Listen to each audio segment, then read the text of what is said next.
আরজিকর কাণ্ডের 6 মাস অতিবাহিত, বিচারহীন অভয়ার জন্মদিনেও সে পেল না তার সঠিক বিচার।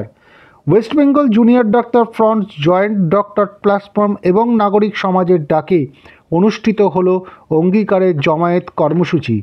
এই কর্মসূচিতে অনুষ্ঠিত হয় আরজিকরের অভয়া মঞ্চতে।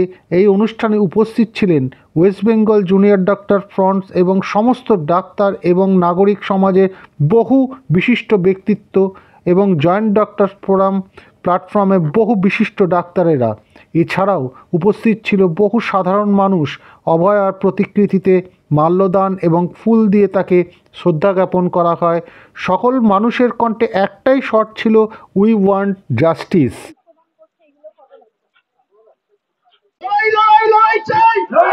পক্ষ থেকে আজকে আমরা গ্রুপস অফ 20 or 30 নতুন করে তাতে আছে স্বাস্থ্যমন্দ সকলেই আগামী দিনে নির্ভয়ে। আজকে দেখা গেল এই মিছিল আপনাদের, সেটা আরজিকরে গেটে এসে আটকানো হলো।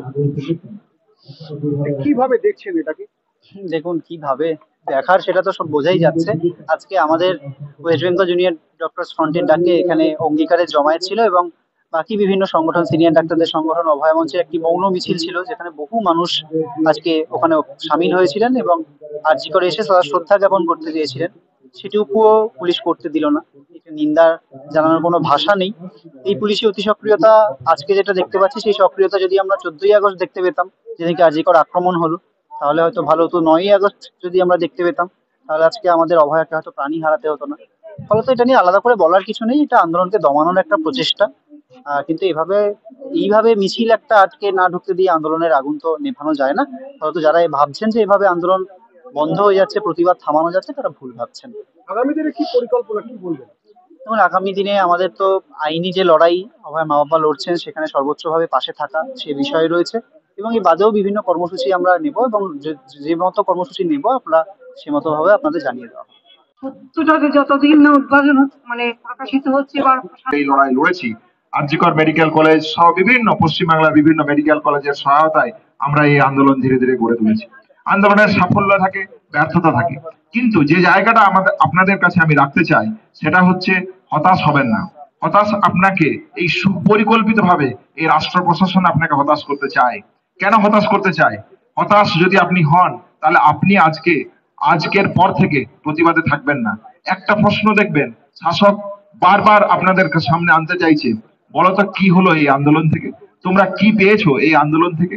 তাহলে যে প্রশ্নটা আছে, আজকে আরজিকর মেডিকেল কলেজ যে দুর্বার্তানের চেহারা দ্বারা পরিবেষ্টিত ছিল, যে অরাজকতার জায়গা দ্বারা পরিবেষ্টিত ছিল, মেডিকেল কলেজগুলোর অভ্যন্তরে চিকিৎসা পরিষেবাকে নিয়ে যে দুর্নীতির চক্র গড়ে উঠেছিল, সেই চক্র আজ দিনের আলোর মতন পরিষ্কার। কলেজগুলোর বুকে যে থ্রেড কালচারকে কেন্দ্র করে যে অপসংস্কৃতির পঠন পাঠন শুরু হয়েছিল, যে অপসংস্কৃতির চিত্র উঠেছিল, সেই চিত্রতে থাকবো। কেন ঐক্যবদ্ধ থাকবো? কারণ অভয়ার ন্যায় বিচার এখনো আসেনি। তাহলে ন্যায় বিচারের জন্য আমাদেরকে লড়াই করে যেতে হবে। কি আমাদের প্রশ্ন?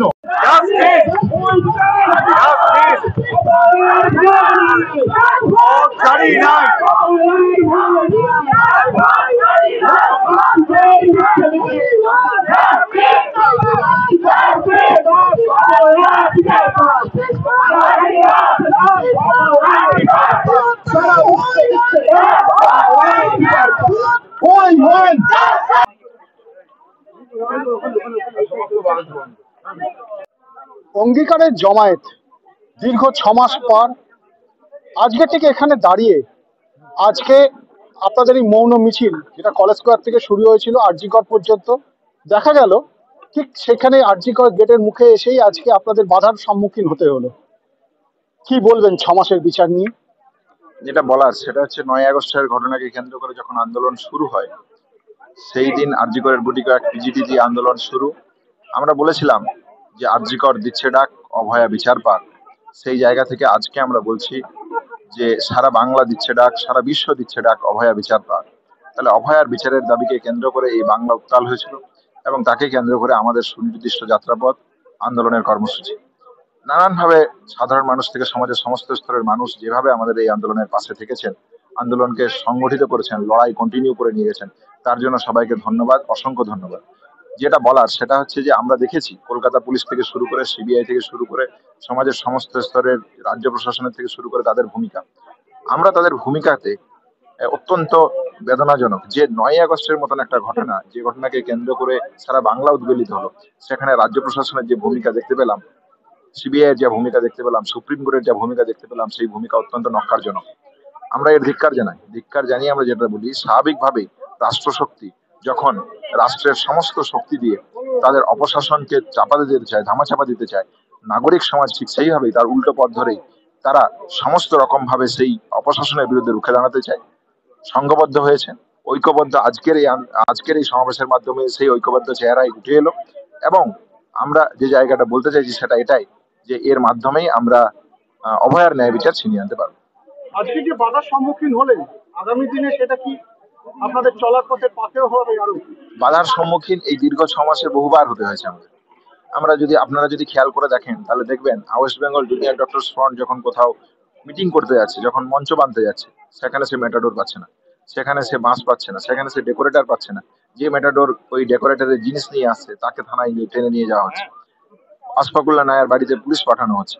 কিঞ্জল দাকে নানান অবজেকশন জানিয়ে চিঠি পাঠানো হচ্ছে। ওয়েস্ট বেঙ্গল জুনিয়র ডক্টরস ফ্রন্টের নেতৃত্বকে বিভিন্ন সময় চিঠি পাঠানো হচ্ছে। তাহলে এই চিত্র তো আমরা দিনের আলোর মতন পরিষ্কার। আমাদের কাছে নতুন কিছু নয় এই বাধা।